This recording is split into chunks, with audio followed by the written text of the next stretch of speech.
Riverdale? Oh man, I don't know if I can handle that kind of bizarro teenage drama. Has anyone here ever made a March Madness bracket for the women's NCAA basketball tournament?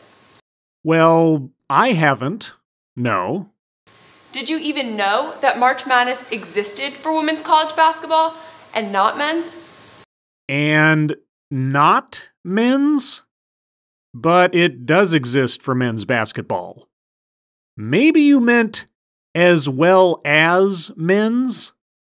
But anyway, no, I guess I didn't know that there was a March Madness for women. So, you got me there. If I were to ask you whether or not you knew who was in the Final Four of the women's tournament, would you know? Probably not. Probably not. Well, I am glad that we agree. But I bet you know who was in the Final Four of the men's tournament. I bet you even know who was in the Sweet 16. Well, you would lose that bet, because I have no idea. I'm a girls' basketball player, and I didn't even know that March Madness existed for women's college basketball until this very year. So, wait a second. You see, I couldn't care less about college sports. I'm not really a sports enthusiast after all. So, I have a reasonable excuse for not knowing these things. But you've been playing women's basketball for years, and even you had no idea of the extent of women's basketball until just this year. So, why are you assuming such an accusatory, judgmental tone towards your audience? You're effectively no better than they are, at least given your assumption of them. So, how does this happen? Well, Dr. Jay Baston, professor at the School of Kinesiology at the University of Michigan, believes that this is a result of social capital, which heavily influences the choices of athletic departments. Social capital? Well, you know, it might just be actual capital, but please go on.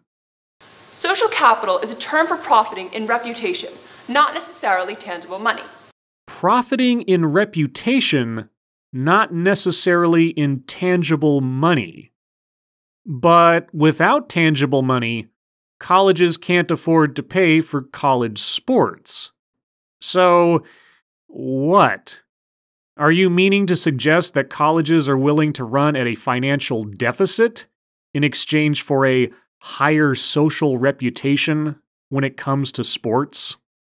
Dr. Baston states that female sports do not generally provide institutional capital, financial or social, and consequently, institutions would be hard-pressed to explain how the ends are justified by the means. Without the legal protection against gender-based discrimination provided by Title IX, one has to question whether institutions would support female varsity sports. So, female varsity sports are neither socially popular or financially successful. And without the laws in place to prevent outright denial of such opportunities to women, they probably wouldn't be there at all. Got it. So, what is Title IX? In 1972, Title IX was passed as an amendment to the Civil Rights Act of 1964. It states that no person in the United States shall, on the basis of sex, be excluded from participation in, be denied the benefits of, or be subjected to discrimination under any education program or activity receiving federal financial assistance. Ah, yes, Title IX. I did a series of videos concerning Title IX and related laws in some of my earliest videos, and I completely agree with the principles enforced therein. However, just because the law provides people with equal opportunities, it does not guarantee equal outcomes. Why do I have a feeling that that is where we are headed here? If an institution were to not comply to Title IX, then they would lose all federal funding. Well, trust me, that is not necessarily true. But ideally, yes. As Dr. Baston suggested, Title IX is needed because college athletic departments tend to be drawn to their teams that produce the most social capital, the men's teams. People inevitably are compelled to do what will benefit them the most, and this is where the problem lies. The problem of a free market and freedom of choice? The freedom of people to spend their time, attention, and money on what interests them the most? It is not appropriate for college athletic departments to treat their sport teams as businesses so they can maximize in social capital at the expense of gender equity. But there is gender equity. You just told us the female teams have their own March Madness and such.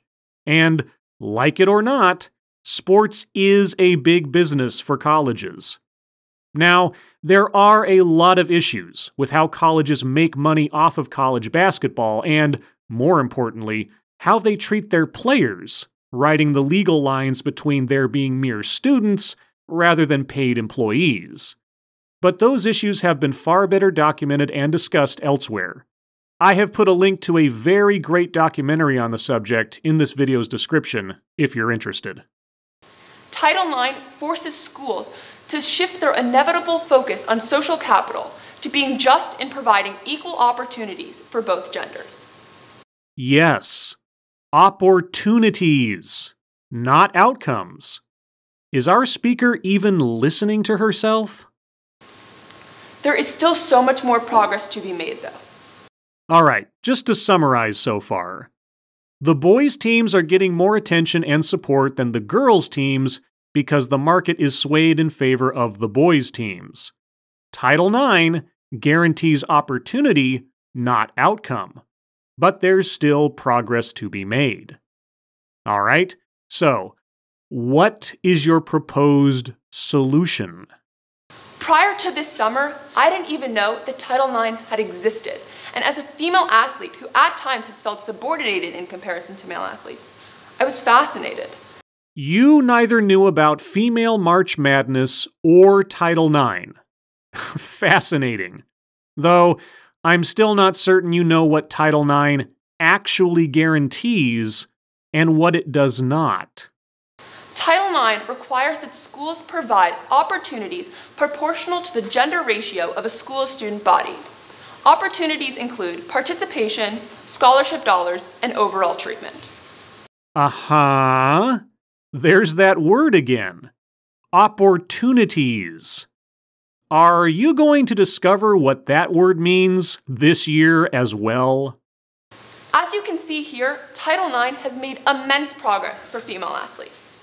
The gap between males and females participating in college sports has decreased from roughly 140,000 to 60,000.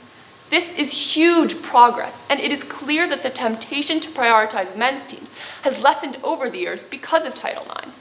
Okay, participation is up for women, and this is a good thing. So, where's the zinger? This conversation is not over, though. There is still so much more progress to be made. Before Title IX, there were no NCAA scholarships for female athletes, compared to today, where roughly 48% of all scholarship dollars at Division I schools go to female athletes. So, Title IX is doing its job. And before Title IX, women's teams received only 2% of athletic budgets, compared to today, where they get roughly 40%. So, Title IX is doing its job. And progress? Absolutely. What about that last 10% though? This gender gap is created because the easy thing for athletic departments to do is put their attention toward the men's teams, because they produce the most benefits. However, with the addition of Title IX, schools are being forced to see the bigger picture, a community where men and women should be treated equally. Schools are being forced to see the bigger picture.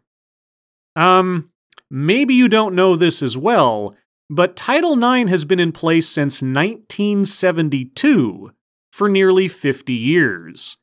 You're talking about it like it was implemented yesterday. And aside from complaining that men's sports get more attention from the public, and consequently more financial return to the schools, you haven't yet made a point. Equal opportunity does not happen naturally. However, with the addition of Title IX, so much progress has been made for female athletes, and I am confident that the progress will only continue. Thank you. And we never actually get a point. I kept waiting for the argument to be made that Title IX could be or should be construed to require schools to spend just as much on promotion and support and advertising of women's sports as for men's. That maybe television airtime from which colleges benefit had to be equally parceled out to women's teams as well. And that might have made for a compelling case, if it had been made. But it wasn't. Now, you might be saying, Scribe, why are you bothering with this?